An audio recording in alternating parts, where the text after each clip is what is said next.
जी हाँ दोस्तों, आज हम आपको बताने जा रहे हैं महाभारत के उन 5 गांवों के बारे में जिनके लिए महाभारत का युद्ध हुआ था दोस्तों। तो दोस्तों, सबसे पहले चैनल को लाइक, सब्सक्राइब, शेयर जरूर कर लीजिएगा अगर आप हिंदू हैं तो दोस्तों चलिए, महाभारत का युद्ध कई कारणों से हुआ था, जिसमें सबसे बड़ा कारण भूमि या राज्य बंटवारे को लेकर था दोस्तों। बहुत दिनों की कश्मकश के बाद भी जब कोई हल नहीं निकलता तो पांडवों की ओर से शांतिदूत बनकर श्री कृष्ण को हस्तिनापुर भेजा गया दोस्तों। हस्तिनापुर में श्री कृष्ण ने पांडवों को मात्र 5 गांव दे देने का प्रस्ताव रखा था। धृतराष्ट्र ने समझाया कि पुत्र, यदि केवल 5 गांव देने से युद्ध टलता है तो इससे बेहतर क्या हो सकता है, इसलिए अपनी हट छोड़कर पांडवों से संधि कर लो ताकि ये विनाश टल जाए। दुर्योधन अब गुस्से में आकर बोला कि पिताश्री, मैं एक तिनके की भी भूमि उन पांडवों को नहीं दूंगा और अब फैसला केवल रणभूमि में ही होगा। तो दोस्तों, आओ हम जानते हैं कि आखिर वो 5 गांव कौन से हैं। जी हाँ, पहला गांव था श्रीपति या सीही।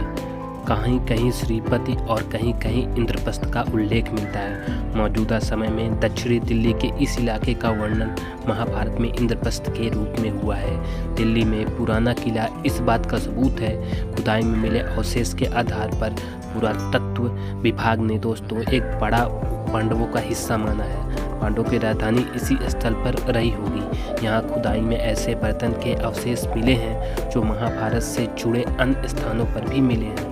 दिल्ली में स्थित सारवल गांव के 1328 ईस्वी का संस्कृत का एक अभिलेख प्राप्त हुआ है। यह अभिलेख लाल किले के संग्रहालय में मौजूद है। इस अभिलेख में इस गांव के इंद्रप्रस्थ जिले में स्थित होने का उल्लेख मिलता है। हालांकि सीही या शीही गांव हरियाणा का एक गांव है जहां पर कवि सूरदास जी का जन्म हुआ था और जहां पर जमयजन के प्रसिद्ध नाग यज्ञ किया गया था।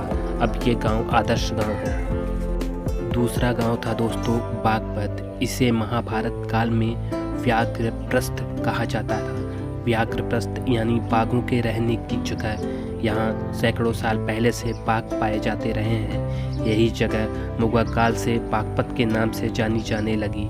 यह उत्तर प्रदेश का एक जिला है। बागपत ही वह जगह है जहाँ कौरवों ने लाचुकरी बनाकर उसमें पांडवों को जलाने की कोशिश की थी। बागपत जिले की आबादी वर्तमान समय में लगभग 50,000 से अधिक है। तीसरा गांव सोनीपत कहा जाता है दोस्तों। सोनीपत को पहले स्वर्णप्रस्थ कहा जाता था, बाद में यह सोनप्रस्थ होकर सोनीपत हो गया। स्वर्णपत का मतलब सोने का शहर।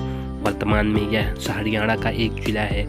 इसके अन्य छोटे शहरों में गोहना, गन्नौर, मुंडलाना, खरखौदा और राई हैं दोस्तों।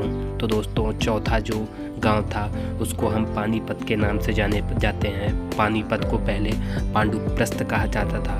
भारतीय इतिहास में यह जगह बहुत ही महत्वपूर्ण है क्योंकि यहाँ पर 3 बड़ी लड़ाइयाँ लड़ी गई हैं। इसे पानीपत के पास कुरुक्षेत्र है जहाँ महाभारत की लड़ाई लड़ी गई थी। पानीपत राजधानी नई दिल्ली से 90 किलोमीटर उत्तर में है। इसे सिटी ऑफ वीवर यानी बुनकरों का शहर भी कहा जाता है। दोस्तों, अब हम आपको बताते हैं 5वां और अंतिम शहर जो महाभारत काल से संबंधित है। तो दोस्तों, तिलपत को यह तिलप्रस्थ कहा जाता था। यह हरियाणा के फरीदाबाद जिले का एक कस्बा है जो यमुना नदी के किनारे स्थित है। इस कस्बे की आबादी लगभग 40,000 से अधिक है। सभी 5,000 से अधिक पक्के मकान हैं। तो दोस्तों, ये थे वो 5 गांव जिनके कारण महाभारत का युद्ध हुआ था। अगर ये 5 गांव अगर दुर्योधन दे दिया होता तो शायद आज महाभारत का युद्ध इतना प्रसिद्ध न होता और महाभारत का युद्ध न होता। तो दोस्तों, जानकारी आपको कैसी लगी? अच्छी लगी हो तो चैनल को लाइक, सब्सक्राइब, शेयर जरूर कर लें। धन्यवाद। जय हिंद, जय भारत।